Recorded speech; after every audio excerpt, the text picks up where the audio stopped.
Ikaw, Nicole, una kitang nakilala bilang isang tahimik na Cebuana. Hirap kang magbukas ng iyong sarili.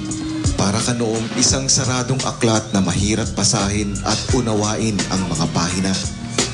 Gayunpaman, sa paglipas ng mga araw, binuksan mo ang ilang pahina ng iyong buhay, pero sa ilang tao lamang.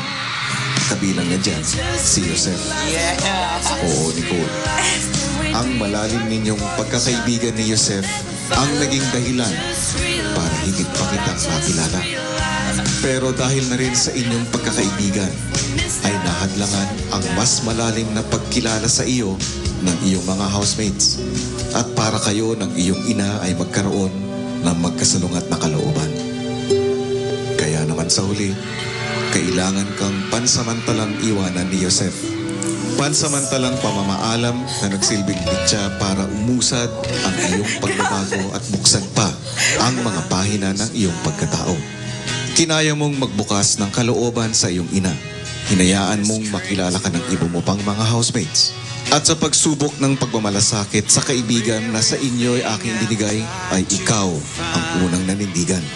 Tulad ni Beauty, ipinagmamalaki rin kita, Nicole, dahil kung pagbabatayan ang mga pagbabagong naganap sa iyong pagkatao at pakikitungo sa iyong mga kaibigan, masasabi kong hindi nasayang ang iyong paninirahan sa aking bahay.